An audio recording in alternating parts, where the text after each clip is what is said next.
And action. Or remote. All right, we're going to call the meeting to order. This is a regular board meeting of the Arcata Fire District. It's November 14th, 2023. And let's stand for the I pledge allegiance to the flag of the United States of America and to the republic for which it stands, one nation, under God, indivisible, with liberty and justice for all. Attendance? Director Arcata. Here. Director Johnson. Here. Director Louderslaughter. Here. Director Mendoza. Here. President Maynard. Here. All right, we have a quorum. Can I get approval of the agenda? Real quick before you yeah, do that, sure, David Loya is not going to be able to make it here tonight. He had a last-minute scheduling issue that popped up, so we'll put that back under district business in the normal place, so we can discuss it, and then if anything needs to come up, we can reach out to him. And then one other thing is, you're all aware we're under the video tonight, so please try to one person speak at a time. We're gonna have the microphone hooked to the camera, and then tomorrow Alyssa will be sending all this over to the Access Humboldt. Access Humboldt, thank you. And then in a day, it'll be uploaded, or two? Yeah, 2 It'll be days. uploaded, and you can watch yourself on TV. Great. Okay, so I need a motion to approve the agenda. I'll move. A second. Director Arcata. Yes. Director Johnson. Yes. Director Louderslaughter. Yes. Director Mendoza. Yes. President Maynard. Yes. All right, we'll move on to public comments and association reports. The first one is the senior management group. Yeah, report. Okay. Board 981. Yeah, two small things. We had our elections last meeting, small change on the executive board for the local. The new secretary treasurer is Tony Freeman. Vice president and president remain the same. So Vice President Nate Padula, and I'm still the president for another 2-year term. Second thing is you have printed next to you the locations for Toys for Tots. The distribution days will be December 15, 16, and 17. I've been told it's at the old Pearson building in McKinleyville. It is usually at Pacific Union, so this is a change, but I think we're outgrowing the capacity of the multipurpose room. That's December 15th, I'm sorry. 15, 16, and 17 of December. And that's it. All right. And when did you want donations in by? They start now, and they end on the 14th of December. Okay. Okay, AVFA. Yeah, thank you for letting me present. You guys have this in your packet as well, but 82 hours of volunteer in October of time, responded to various incidents. DLU participated in a review of equipment on the engines at the McKinneyville station for training during October. We also worked on address placards, and we conducted CPR first aid training. 50 students in October, and 4 classes to Green Diamond and 2 regular classes. So I get 50 students for first aid and CPR classes. We are actually over 300 placards installed across the district. I have an order of 20 in right now. We should get those hopefully next week and get those hopefully installed or late November, early December. We are going to run out of money. So I'm going to propose to Ross, this is his project, that we cancel the project January 1st, take down the web page. But I think we'll probably get another 40 in, and we're going to spend all the money.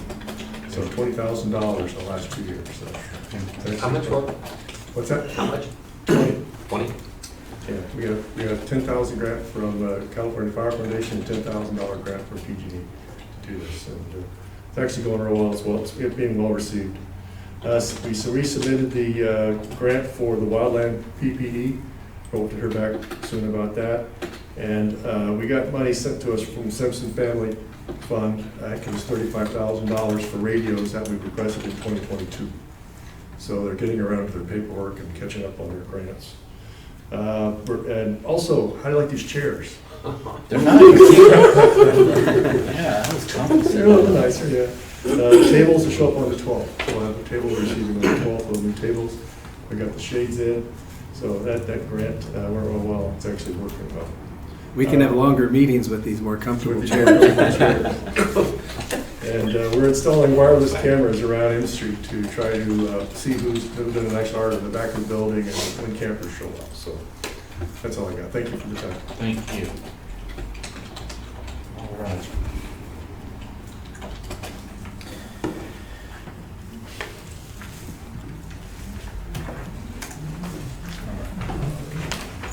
Okay, district business, we were skipping the David Loya thing.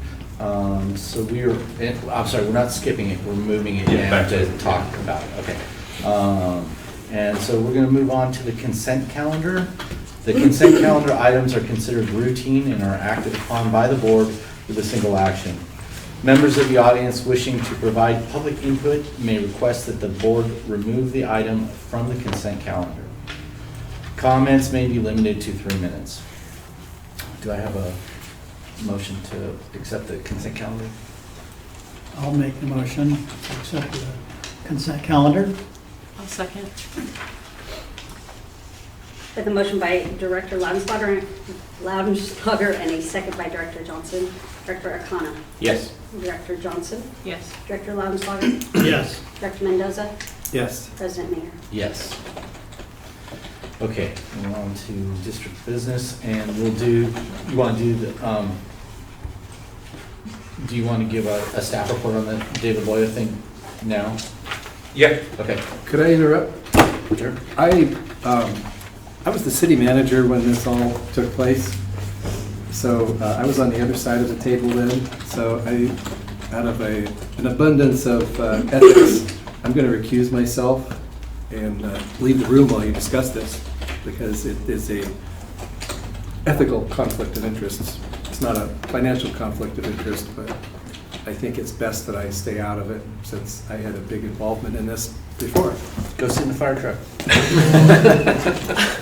Don't touch the siren. Yeah, just touch the buttons. I know how they work. You can say anything about the horn.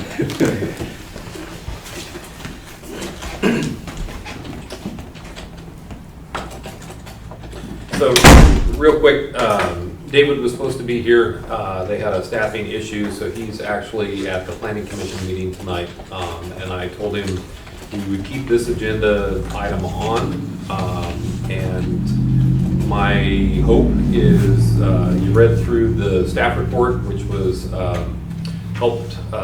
was facilitated by one of the city staffers with me. And then David had his PowerPoint presentation put in, so you guys already have that. If there is a need to discuss it with him, or there's questions, or you guys don't want to approve this project, we can either table it, or you can actually take a vote tonight and vote yes or vote no. In a nutshell, the city has two parcels, the Little Lake and Happy Valley. Both the names make no sense to me, but it's the one on South High Street and it's the other one by the old flakeboard plant out there on West End Road. And essentially what the city's asking is if they can reinvest the revenues that we have kind of still pending out there from the dissolution of the redevelopment corporation. They would invest it into those properties, bring in the infrastructure, water, sewer, streets, and you essentially take a old rundown derelict parcel and build it up, and then it would be subdividable. And the thought behind it is, our portion, you're looking about 45,000, a little bit more, would be into that pool. And what we would get out of it, and as Jason and I were talking about, the return on investment is the property value. So we go from a derelict, nothing piece of property that we're not getting much ad valorem out of, to it's built up, it's subdivided, and you can sell multiple parcels, and the ad valorem is much higher, and we would see that benefit down the road. I believe, if I'm not mistaken, if we didn't want to go through that process with the city, that we would be, our portion is 33% of the compensation, so we're looking at $14,782. So I'm doing the math going, for a small amount, it's going to take 2 pieces of blighted property and potentially, bring some economic growth into those 2 areas, and they're all industrial areas, so that's helpful as well. They're zoned industrial, they're zoned light, heavy? I think it's heavy out there. I'm not sure what the South High Street one is. What's the environmental report say about them? Are they clean? That's a good question. Because they can't develop them if they're not. Both of them are old mill sites, but So who the would- answer is no. Who would cover the cost of cleaning them up that's if they're dirty? that's the city's. The city owns the parcels. Okay. But it could delay the development for a significant period of time where the return on the investment could take years longer than anticipated. Correct. Yeah, okay. And then who are the other interested parties? Who else is, you said we are, So everybody that has a portion of the ad valorem, so that's on page 18 and 19, 20.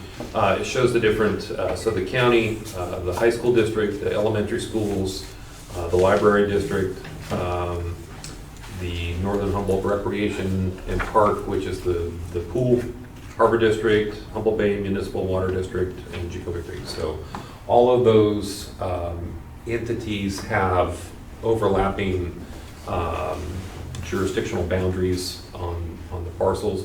We just happen to be covering both. Some of those school districts are only covering one or the other.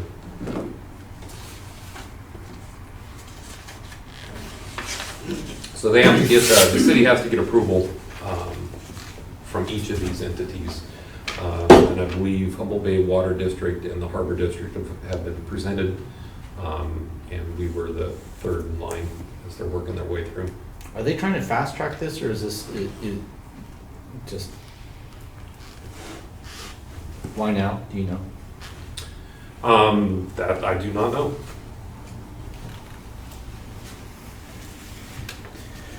Any questions from the board? Yeah. Yeah. Sorry. I was looking through David's, or the staff report. I haven't found it yet, but I thought I read in here somewhere that the Little Lake property was gonna be mixed-use development. And I was concerned about infill housing and affordable housing that sometimes can go in, that Danco puts in that we don't get any ad valorem tax from. And what kind of protections and what's the likelihood that we'll get 14,000 and invest 30,000, and then it'll be developed into 6-story apartments that we can't fight fires in very easily, and we won't get any property tax from them because they're under a welfare property tax exemption as affordable housing. I don't know what their mixed use park, commercial with swales. I don't know if that's what their mixed use is or if they are talking Right, housing. these are just, He didn't these are refer to questions that. that, excuse me. Yeah, that's the contaminated part of that one is they're already in the marsh. Won't be developed. So if you want me to, I can reschedule David to come back in December or depending on his schedule, January. Let's go, there were more questions. Let's do that and then we can. Oh, I mean, I would like to know more about what the future plan is and like, what is mixed use development and what's the timeline and, environmental studies and, because these two graphs that they've given us, you know, with Plan A, Plan B, Plan C, they're very different, with Plan A being the most, you know, beneficial in taxable revenue, but it just says 22 parcels sold, developed over the next 10 years. Well, what kind of parcels are those? Well, what is the zoning? And then Plan B is the same thing, one project per site over the next 10 years with drastically lower property tax. So I'm assuming just one seller to buy the whole thing. And then there's Plan C, which is off by 0.5% over the next 10 years. I don't know. It's just one of those presentations that probably needs someone to walk us through it. And Sure. I would be happier to get comfortable and, you know, vote for it once I could actually hear the pitch versus just reading the synopsis. So I would feel better about it if we could reschedule and actually have the city present versus. Yeah, so I would say that I think the easiest thing is just make a motion to table it, Okay. and we'll bring it back when I can get David on the schedule or a special meeting or whatever it takes. Yeah, whatever, Sounds good. special meeting's Yeah. fine, but I just would prefer to be able to ask him questions and pick his brain over what the details are versus just a PowerPoint, which is super high level overview. Jace, do you have any input? I had asked the chief earlier about the first sentence in paragraph, or in the fourth paragraph down, and where it says the city's proposing that the taxing entities share in the investment. I'd asked him what our investment was, because down lower under district funds it says no impact, not applicable.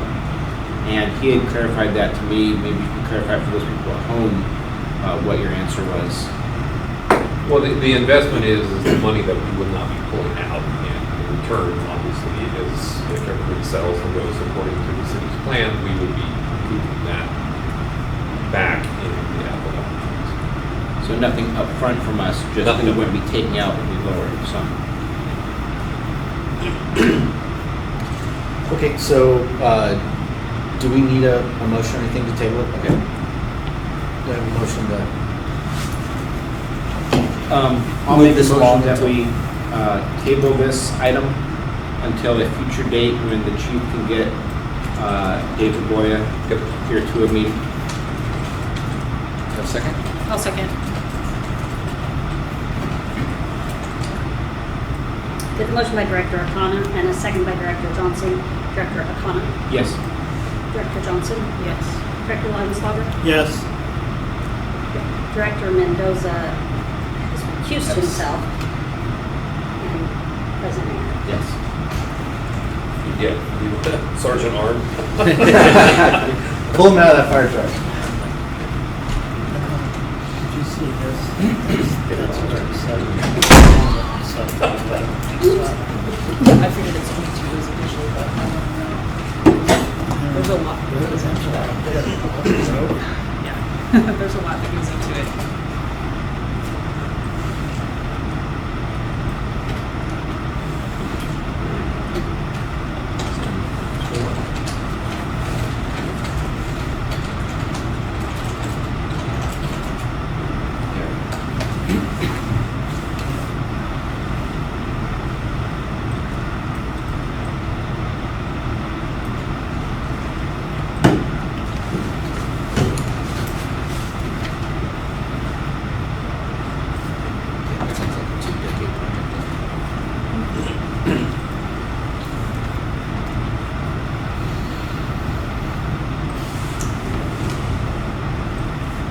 Do you know if anybody's commenting or anything?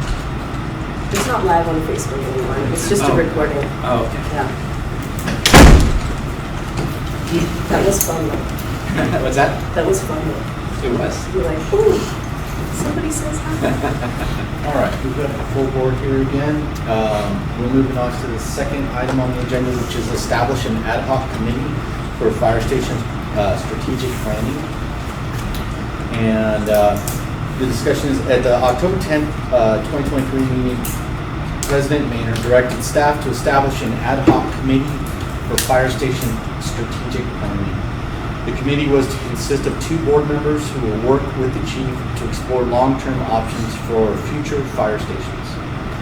The board will need to identify 2 directors to act on behalf of the board to work with the fire chief on this committee.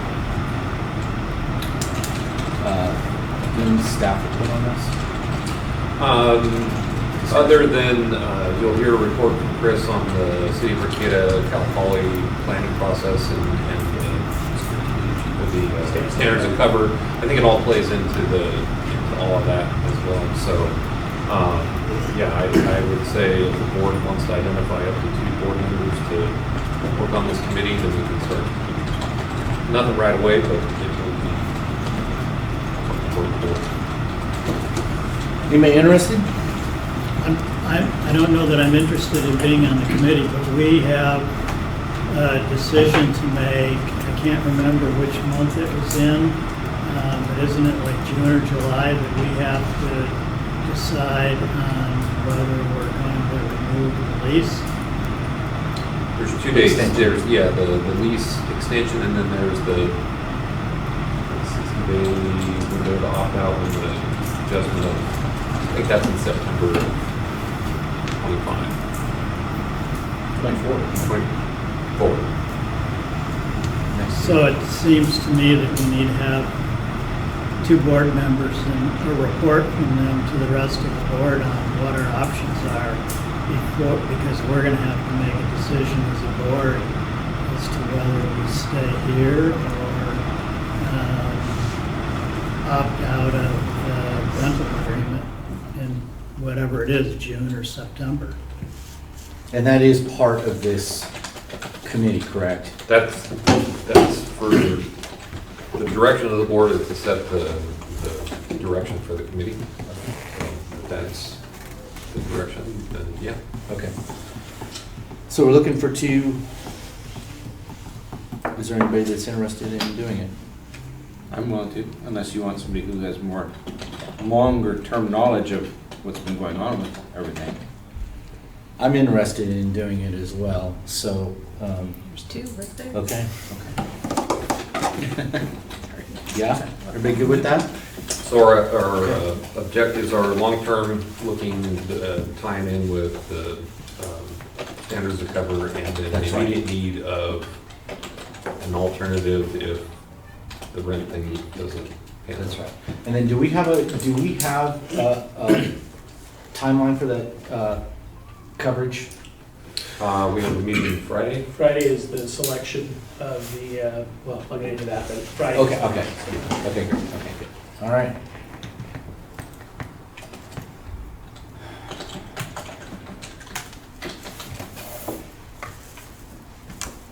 Are there any public comments on that? Roy, do you have any? No, not Okay, really. all right, okay. We understand the issue with the lease. Yeah. It's out of our control, basically. Okay, so moving on. Business.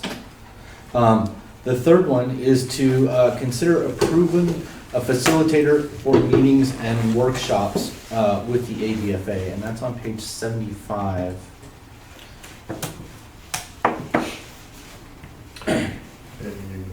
So I'm gonna let Chris take this. I got a comment after he kind of gives the intro on it, and then we can go back to you guys. Okay. After gathering the information from not being at the last meeting, I'm just going to read it verbatim so that I don't miss anything on it. At the October 10th, 2023 regular board meeting, Board President Maynard directed staff to set up a joint meeting workshop and invite the ABFA and Local 4981 to meet with the district staff and board. District management staff discussed and followed up with President Maynard via phone for clarification on the intent for his request. Per President Maynard's direction and due to the topic and involved parties, it was decided to conduct such a process by utilizing an outside professional facilitator. Staff have conducted interviews with several parties who specialize in team building, leadership, and facilitation services.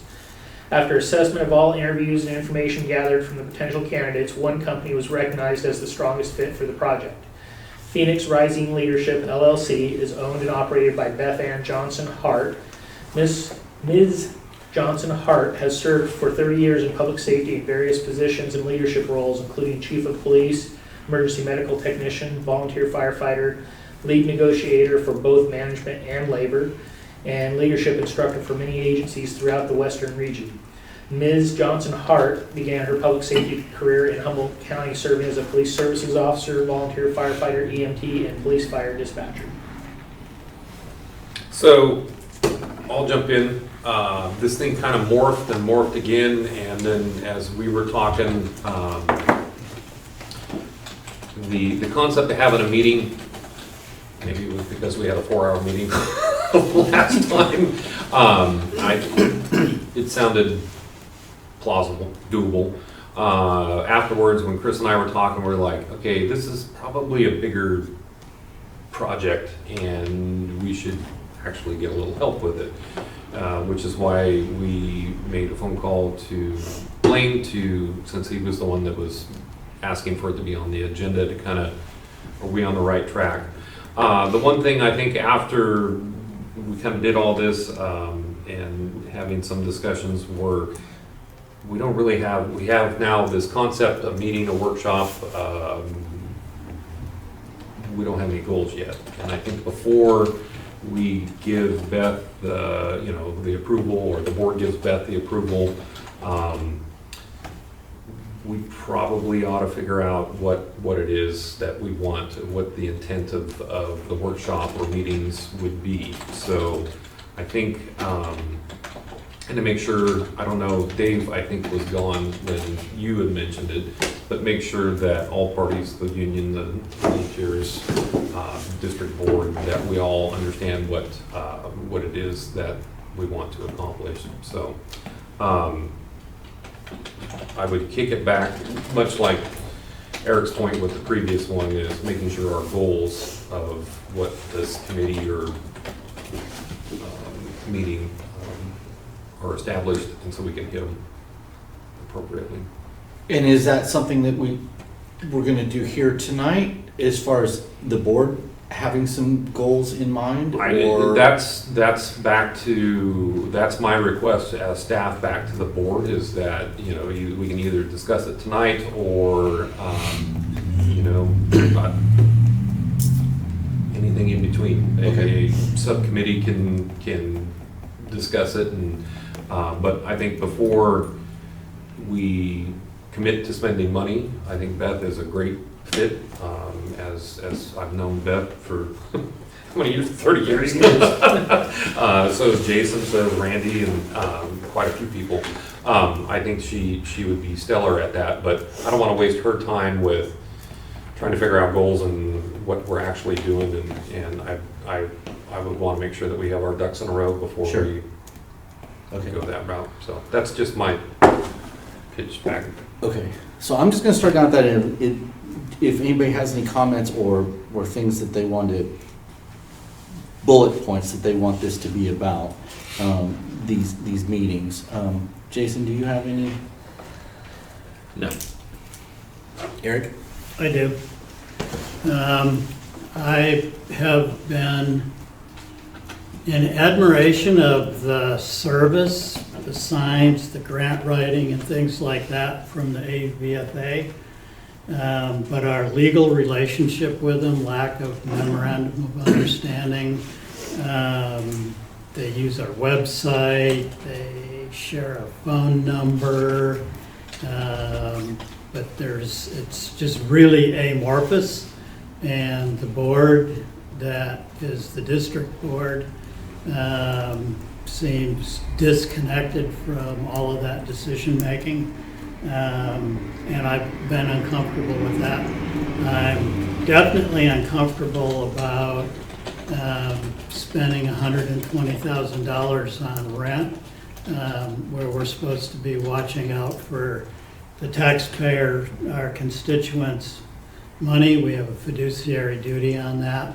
And having that go to a nonprofit that is so loosely connected to us, where the board loses control over the property that we're essentially paying for. All of that, just from a legal and a special district standpoint, I find disconcerting that explaining this to the public, for me, would be problematic. So I see it as difficult. And so getting all of that out on, between the board and the AVFA, and then figuring out what legal structures moving forward would be typical in this kind of arrangement, where you have a nonprofit that is affiliated with a state organized local government. Okay, thank you, Randy. Well, I just want to do a couple clarifications. In the minutes, I put a written statement into the minutes from the last meeting. I was not in favor of the terms of the lease per se, but that being said, I'm a strong supporter of our volunteer organization. I've worked with them in my various capacities over the years, and I greatly appreciate our volunteers. And I don't want anybody to confuse my apprehension of the lease for no support for our volunteers. It's just business, you know. I don't think it's good. I don't think that was a good business move for the district, but you know, we're moving on, and we'll see what happens there. But I'm concerned, Blaine, and I got to be honest with you, because this is really important, because we have years and years of history where the district and the volunteers work together, and I don't want to blow it up, you know. So I think, let me just say, because as gently as I can, I think when you went to the board, the volunteer board, and I want to speak for others, this is just what I heard from my friends that on the volunteer side, is that it didn't go well when some of the things that you said when you went to the volunteer board meeting. And so I think we have to, I don't want to blow up our relationship. I mean, I think it's great to have a good communication with the volunteers and with the union, but I don't know that any of us have asked them about this before. I don't know that they know this. So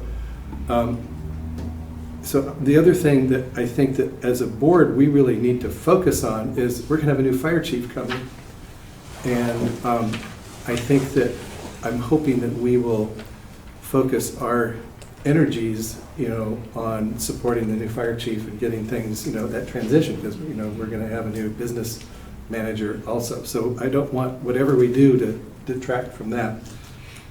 So I think it's good to have these meetings. I trust Beth. I've known Beth for as long as these others have. She'd be an excellent choice under the right circumstances. So I think I'm concerned about timing, and I'm concerned about what do we want to accomplish. So I think before we pay $4,000, you know, to Beth, and I think that we should think about this very thoughtfully and include the volunteer organization, give them an opportunity, and also the union, if we want to have all three, to have to come up with, you know, have some very thoughtful construction of an agenda and some goals that we would do if we had such a meeting. Because if all of us are here, it's a public meeting.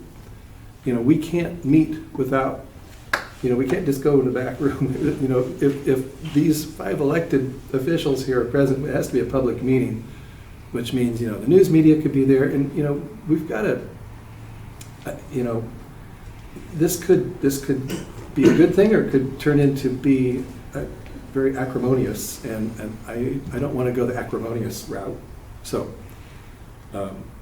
maybe the board, I just asked the board to think about the timing, and then if the board really wants to push for this, I would say maybe get some groups together, you know, representatives from each group to maybe, you know, flesh this out a little bit to be more focused. Okay. That would be my input. Nicole?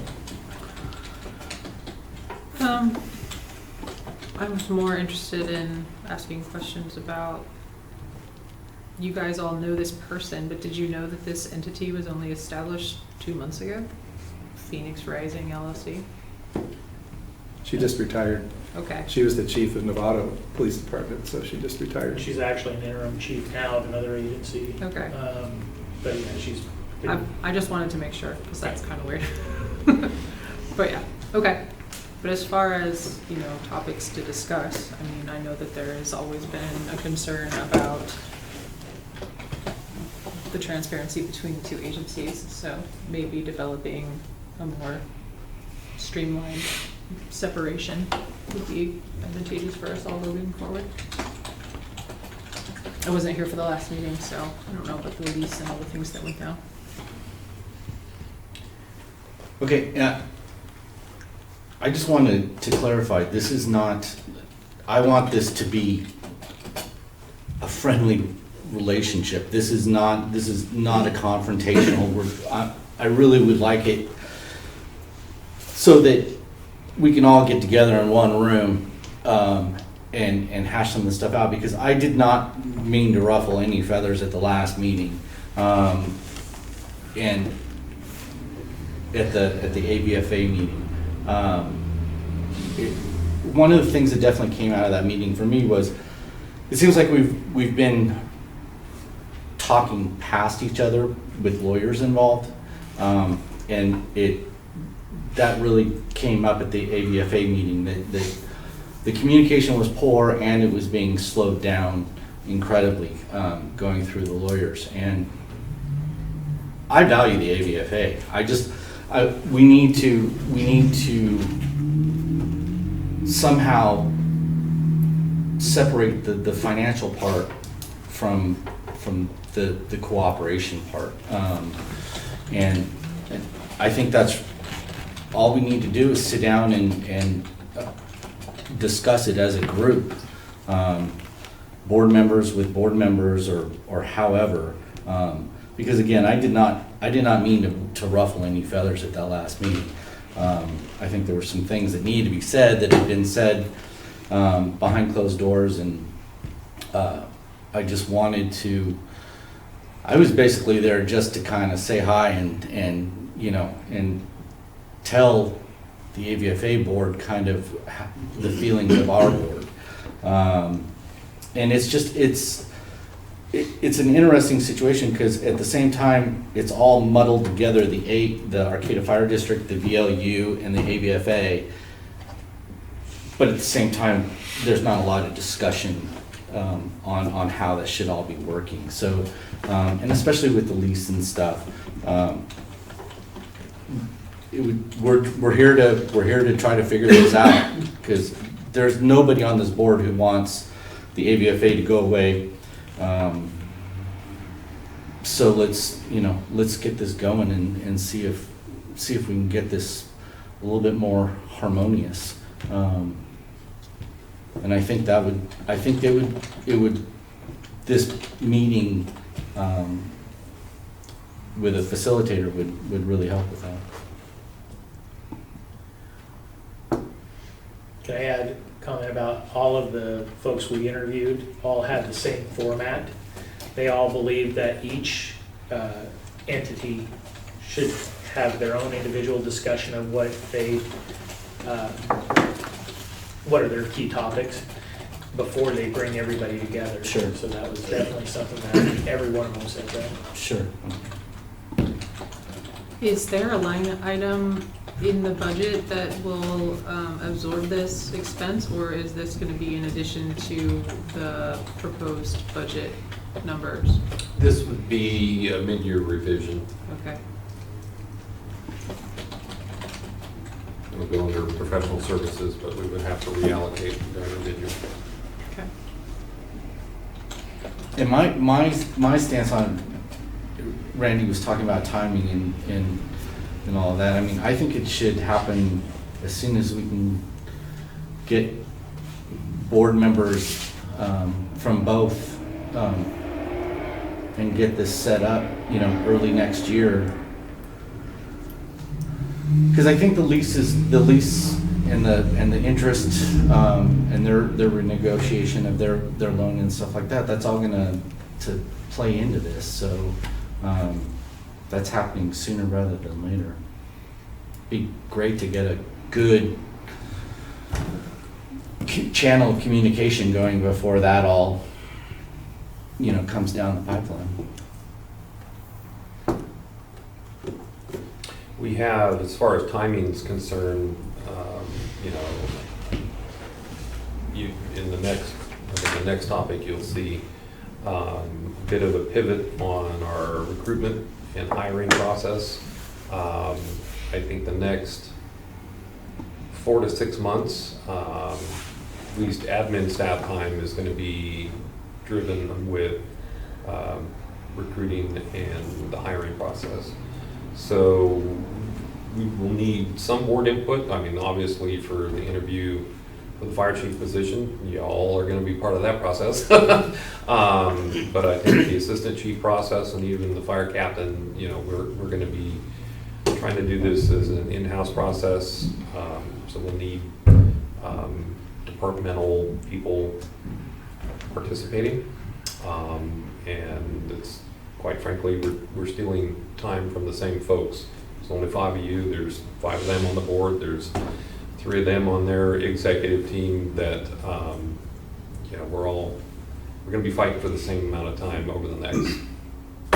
So if we wanna do it and you wanna do it soon, I would say, maybe mid-spring. So April, May. April, May. That'll get us over the hump of at least the advertising, interviewing, and get people into the actual recruitment process, the background checks and things like that. And we can pivot again and maybe do more of this. I think for the fire station committee, if we go back one, I know that's kind of driven on a couple times in there that you guys may be working. I mean, my fear is that we've got a lot of irons in the fire, and there's only so much time I can squeeze out of you for no pay. I think April, May is. Okay. Roy, do you have any input, comments on this at the moment? Oh, yeah, I do. And maybe just a quick point to Eric's point, that's all historic, and it's stuff that's never been worked out before.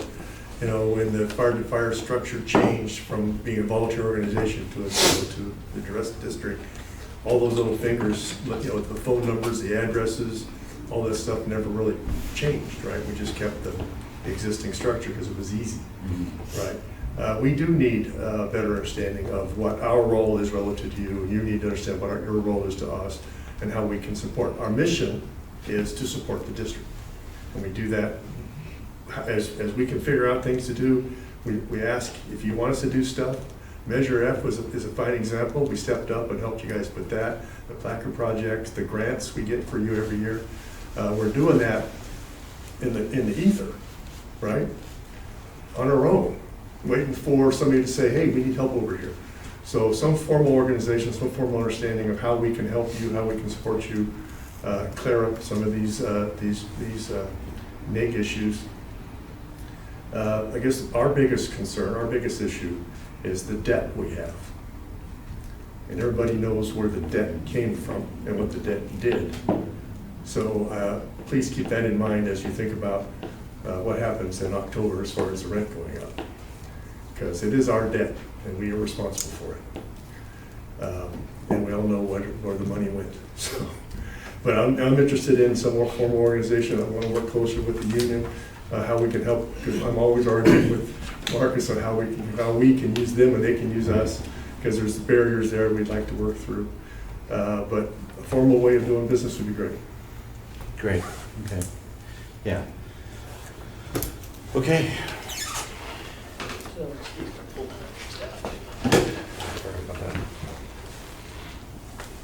So direct staff to go for April, May? I don't see a board vote. I don't see a quorum of a decision here yet.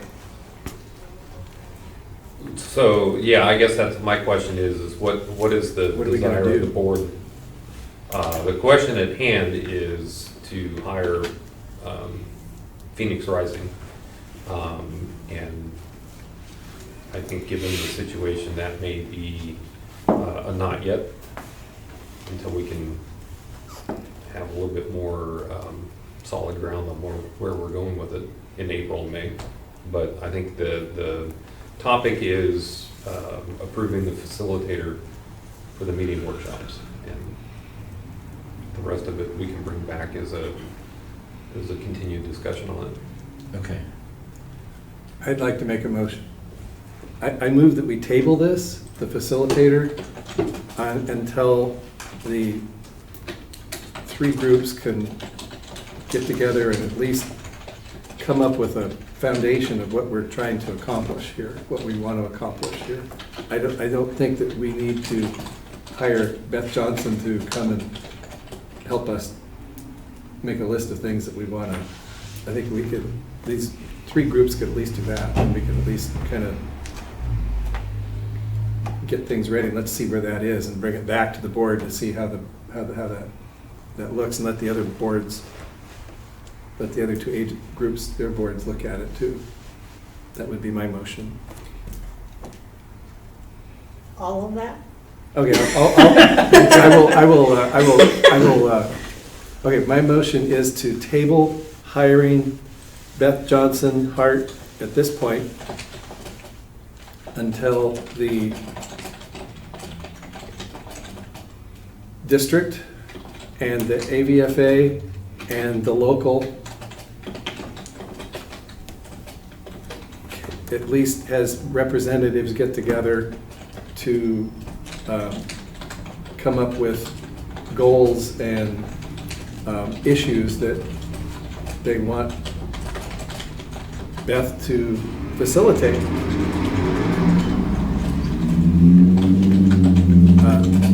The other thing, again, I just hope that we really watch the timing, because we're, things are going to change. A new chief, new business manager, the place is going to be different. That's just how organizations work. And I'd hate to have a new chief start with some, with tension going. If we don't handle this correctly, I'd hate to have a problem for the new chief to deal with that really shouldn't be. Should be focusing in other areas.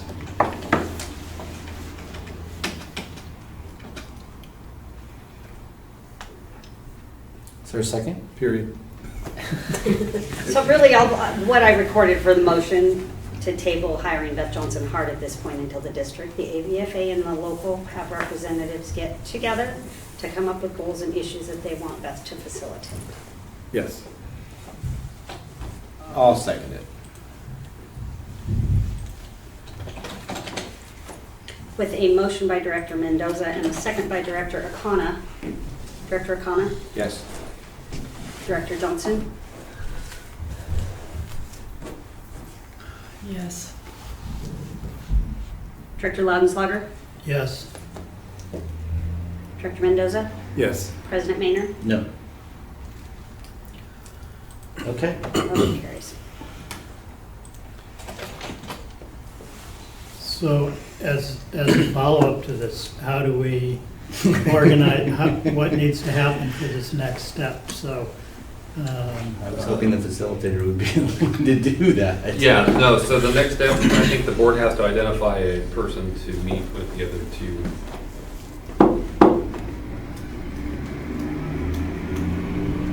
That'd be director's matters at the end? Randy's motion kind of set it out there, so I don't know that there's an action item other than, is there a volunteer that wants to represent the board in bringing, dealing with this?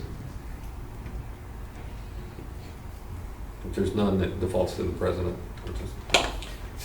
I'm all for it. I really would like to move forward with this before tensions get any worse. I mean, the tensions are not going to get any better with this lease stuff coming up. They're just not. But doesn't the president switch at the end of the year anyways? So it would be the new president next year? So you're saying I'm free? I'm free to. Feel free to volunteer. I got extra time on my hands. Thank you. Heard that train coming. Yeah, I saw the light and that was it. Yeah, got run over. No, I'm more than happy to do it. If that's okay with everybody else. That's fine by me. That's fine. Yeah. So a secondary question along that line, since we're a Brown Act, when do we have discussion about what our issues are that you need to take to this group of 3 meeting to? That's a good question. Well, it needs to come back to this board before it goes forward. I mean, whatever you come up with, I want to hear it. I want to see it. Because Let it me will be representing reach all of out to Ryan and see, because I don't want to get caught in the Yeah. daisy chain and all that other Brown Act pitfalls that you can get in there. I will, I'll reach out to him and have him give us an advisement on how to handle that. Okay.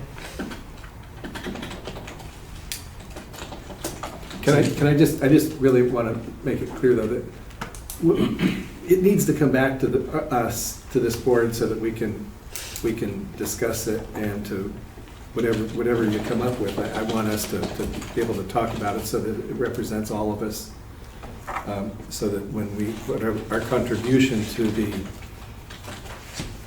the endeavor, it reflects, all of us, that we've been able to look at it and agree on it. I don't know anything about the AVFA's meetings or the union's meetings. Are they public meetings? No. No. But ours It's not are. government. I'm just wondering if we could classify on one of our meeting nights somewhere down the road, a quote-unquote study session meeting night.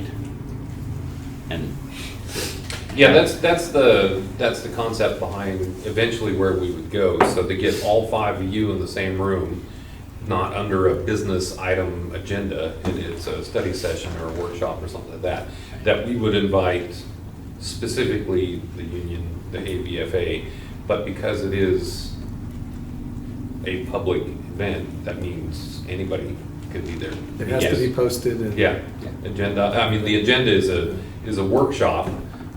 No action can be taken on it. It's a totally discussion-based meeting, but yeah, their 2 groups are easy enough to get together because they don't have to abide by Brown Act. And that's what I was trying to find out with my question, was I didn't know if they had to have a meeting on a certain night or anything like that. And we just have to be careful of, back to Randy's point of the Brown Act buddies, that, if you have a discussion and you're working with Eric on something, then that's it. You and him are the only ones under this topic that you could be discussing. And so, yeah, that complicates matters. So do we have a direction forward on this? I mean. Yes, so I'm going to reach out to Ryan to figure out how do we facilitate getting information to you that represents what the board's concerns, topic, agenda items are. And you and a representative from the union and the ABFA will get together to hammer out a kind of a plan that will be brought back to each of the entities to make sure that the rest of the group's on board with. How do we get the, as Randy wanted, how do we get the board sentiment to me? That's my question to Ryan, the attorney, Well, is to. The way you do that is that what you could do is you could report your committee to each meeting. You could give us a report on their progress each regular meeting. And then at which point you come up with something that, the format and the goals that you and the other representatives want to take forward, then we make it an agenda item, and the board and either adds or could add whatever. By that time we could even add, as long as it's on the agenda as a monthly thing, we could still give, say a few things, because it is on the agenda and the public could come in and make comments. But I just, the board needs to speak as a whole. Not one of us can't speak for the whole board. Well, that's why- unless the board makes some moves and has a quorum of the board that makes a decision. So I just want to we just need to be careful that it's the whole board speaking and not us as individuals. Hence the facilitator and the meetings. Yeah. Yeah. Would this fall under closed session and you could route it to attorney-client privilege or anything like that? Nope. Unless they sue us.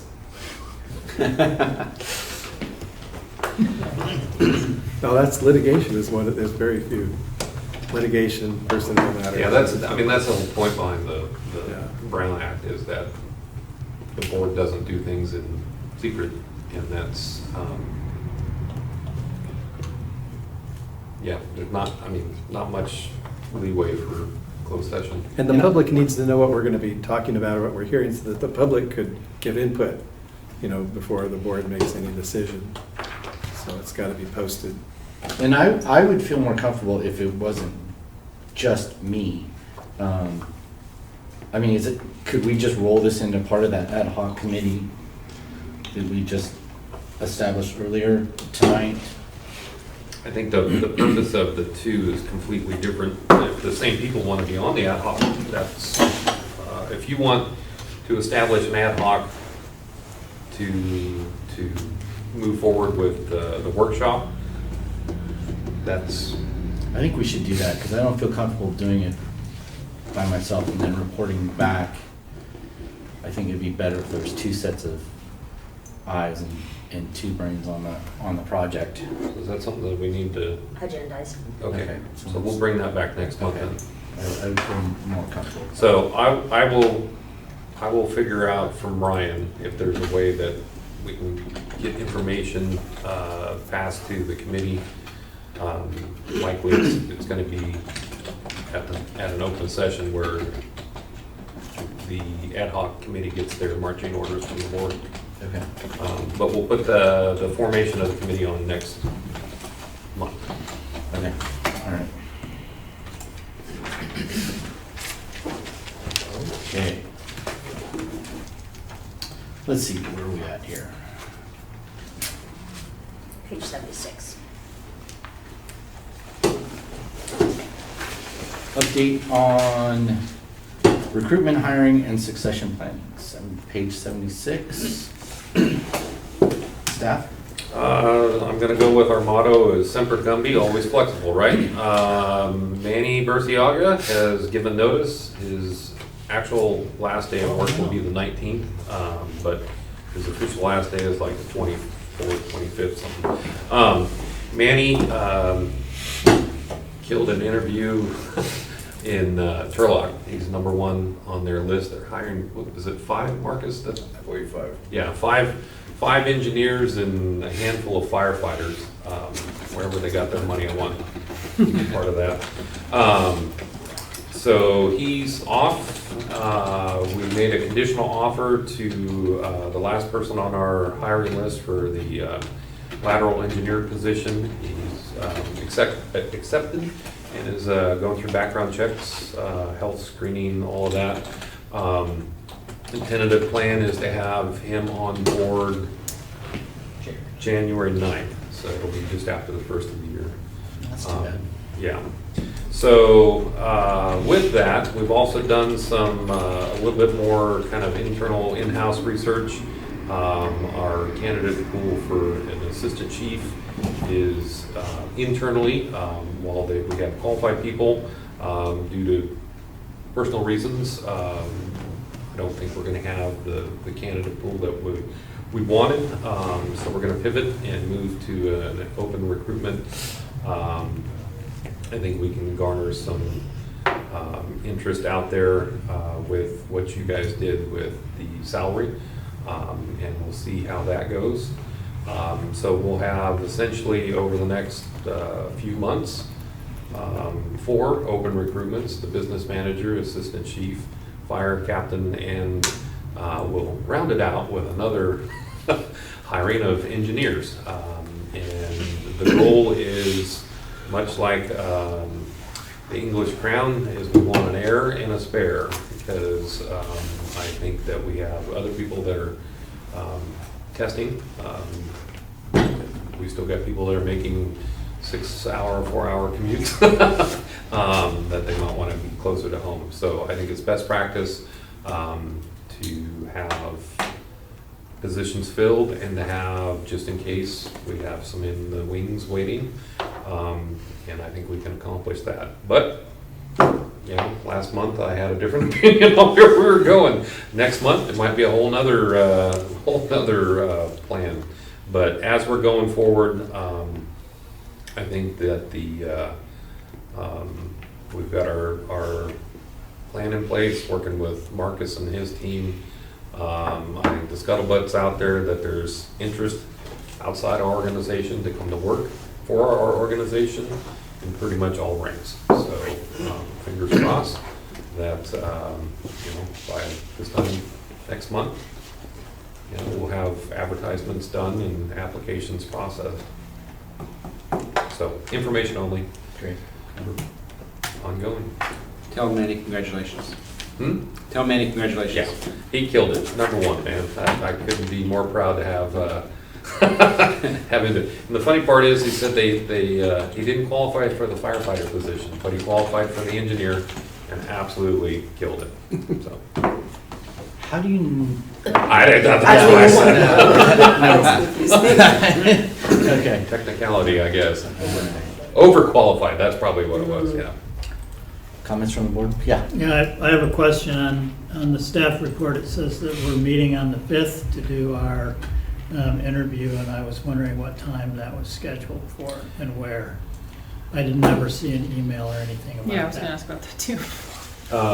It will be evening, so those that have full-time jobs, I think it's 3 or 4 late o'clock. afternoon.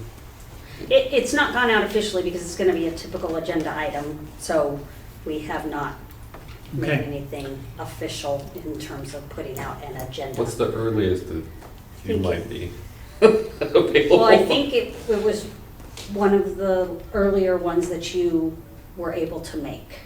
Yeah, I can. 4? I 3? can do 3:30, but I would prefer it to be later. But then I I also wanna have. say it was 4. I also have to coordinate picking up Emma, so Right. I just need to know so I can make. Garth on a fire engine's okay. I She would love will that.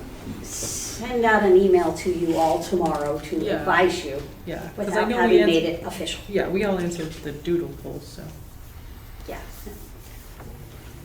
I have to access the doodle poll. Okay. I don't remember. Oh, trust me, yours is coming. Anybody else? All right. Oh, I have one question about that. Due to the loss of people that seem to be commuting for the job, are you guys gonna put a residency requirement moving forward or no? No, No, okay. Just checking. not unless you want to give a housing offset for. No, I don't.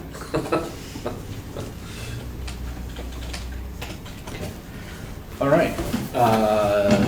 District business number 5, update of Cal Poly City of Arcata update and fire district working group. So this is just basically for information. The ongoing Cal Poly City of Arcata Fire District Working Group regarding the standards of cover. We finally had to go out through the city's bid system, and we received 5 proposals. And it was basically divvied up to a representative from each agency to score and come back with the findings of that on this Friday at 3 p.m. And we'll get together and review and select one of the proposals as the winner. That's where we're at this point. How long does a study like that usually take? Once it's approved in 4 to 6 months, probably. Roughly, I mean, that's kind of rule of thumb on it. So we're looking at fourth quarter next year, probably. Okay. Can I just based on the phone call that I got today, would you clarify for everybody where those meetings are and that they are not? So those are not public meetings as far as reviewing, it's actually a closed bid system. So when we receive those, we actually meet at City Hall. That's where the discussions are, we've had the discussions, and then this is also, we were told to not discuss any of the proposals outside of the meeting dates, just because we want, it's essentially a closed process. Once the responsive bidder is Then we- picked, then it will go back out to the public agencies because we have to agree to pay for it, and so that'll be brought back to you hopefully next month. So. All right. Consider the schedule to set the dates and time for the regular board meetings for the 2024 calendar year. It's down. You wrote it. So this is the annual reminder that we want you all to look at your schedules for next year, that we have in the board policy, the dates and times are set. So I just got them all ready, and if any of them are going to be a conflict for you after tonight, think about it, get back to me in an email, preferably before next meeting, so that if we need to change any of them, we can do so at the December meeting, because that's when we'll actually set it in a resolution. And no email to you is, we're fine with Tuesdays at 5:30. Yeah. Okay. Just if you have conflicts. I know I have one conflict. Comment. Conflict. You can let me know in an email so that I have it in Okay. writing, please. Okay. Thank you. All right. Okay, correspondence and communications. Got some letters here, one from Milo and some other folks here. Are there any of these that need to be gone over? There is the CR. Yeah. So I sent a letter to Dr. Flamer. CR is in the process of trying to take their Wildland Fire Academy and boost it into a state accredited Firefighter 1 Academy program. I sit on the advisory board for fire services down there. Myself, Chief Robertson, and Chief McRae all sent this a letter supporting the apportionment of funds for a full-time faculty position that would help coordinate it. We did not qualify for it. I think there was 10 requests, 3 were funded.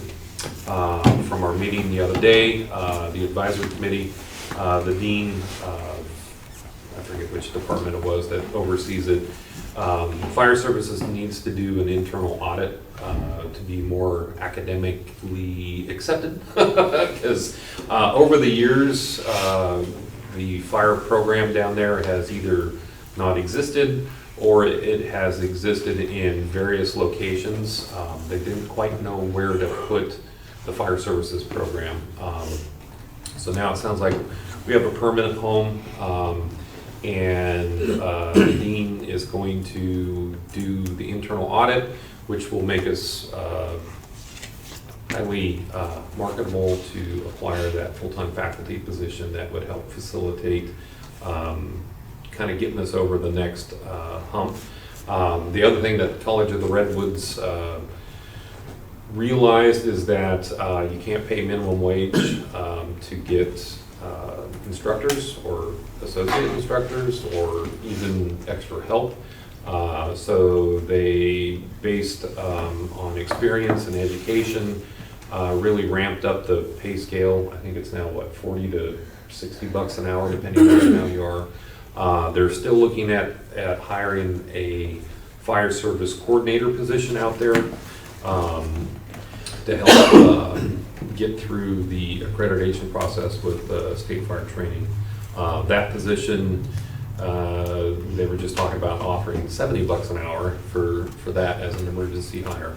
So, Gee, I wonder if there will be anybody retiring that might be available to. 70 bucks an hour, they're starting to talk my language. Yeah, that's a lot of Jeep parts, by the way, I've already mapped it out.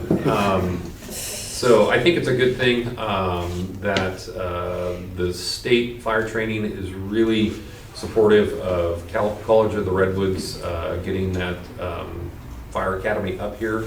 There's nothing in this region. The closest we have is what, Santa Rosa to the south and Shasta JC to the east. So, you know, again, I think it's, what a difference working with College of the Redwoods versus other universities. But they're really, huh? Yeah. College of the Redwoods has been really good to deal with, and you know, we totally support it. It's a 12-month program? No, it's a semester program, and We have a 60-person waiting list right now. yeah, it's off the charts crazy. They've got more students than they can actually handle right now, which is, I think, a great thing. So they're ramping up the program.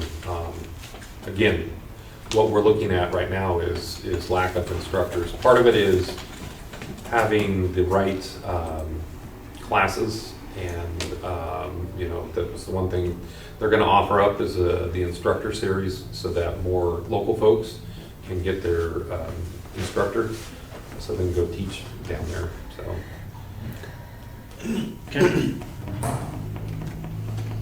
Director comments? Okay. And then we've got the Chief's monthly report. Right. So we had a couple fires. One was just up on G Street. It was an early catch. Thank God they had the folks were awake at the time, but they had an exterior balcony catch fire. And I would attribute our fire prevention program, specifically our inspector, because the neighbors at their triplex grabbed a fire extinguisher that we make sure that they have, and was able to come over. And the couple that was at the house ran to the next door business and got the fire extinguishers there. So fire prevention, woo! Don't tell Ed. His I head gets would bigger. never. And then it was significant, not in a response, but it was significant in a dollar loss. We had an alarm call for a sprinkler activation up at Shasta Hall on campus. It turned out that they had a candle that went awry, caught on fire, sprinkler system activated, and the sprinkler system put out a lot of water. So the students had their belongings were soaked. They had to rehouse the students, but again, it just goes back to, you know, the bigger picture, and it kind of touches on the false alarms. We've had a handful of false alarms up on campus. Not all the false alarms have been billable, so I think that's a discussion point, that we do our due diligence. An example that came up the other day was at the Arcata Community Center. We had a false alarm down there. Whoever was renting the facility used a smoke machine and had theatrical experienced whatever was going on. That's not a false alarm. The system actually worked. It sent smoke particles in the air and activated. Those aren't billable. Same thing, you know, the sprinkler activation, it's a legit call. So, you know, the pushback that we got for the false alarm stuff is, you know, we are doing our due diligence to make sure that it is appropriately billed out. But as you can see, the call breakdown, just as a note, we are about 80 or so calls below where we were last year. So for whatever the slump is, I blame the rain. We've had a lot. Fire season, the summer fire season, I think other than the Six Rivers National Forest, not much else was going on out there in the state, so we didn't have a big wildland response. The big pre-incident dollar value and about $100,000 in loss was from the Shasta Hall. Under the administrative reports, I just got notice from the planning team and the LAFCO representative. Next month, we will be having a public hearing, so it'll be posted in the paper for the annexation of the Fickle Hill and the Jacoby Creek area. So we'll have a public hearing. At that time, the board will adopt a resolution calling for that annexation, and I'll have more of that process, hopefully, working with Colette, who's the LAFCO manager, that's going to kind of help guide that process. I went on ISO's webpage the other day. It still has the not been updated yet. And along the same line, station signs, I think we've got 3 things left to get decals put on. But all the engines, the logistics unit, not the water tender because it's the wrong color. But all of the red rolling stock out there has the proudly serving sign on it, and the bigger door logos that's reflective, so at night you can actually see who we are. So once that's completed, then we'll transition into the station signs. The Major F Committee had a bit of a faux pas following the Brown Act. I did not get it agendized properly, so we had to postpone it a week. We'll be meeting 16th, Thursday, right? Thursday, to have the folks go over our last year's financials and develop a report to be presented to you. Likely, depending on what December is looking like, it'll likely be on the January meeting. And then we didn't really have a committee, but Randy and I met with the Humboldt Area Foundation in regards to looking for funding sources to purchase another fire engine. We were specifically there to talk about the Orville May Emerson Fund, which is the fund that funded the remodel, along with the Casey Fund and the money that the ADFA secured from the loan. We were informed that the Orville May fund is now an endowment, and it provides about $200,000 annually.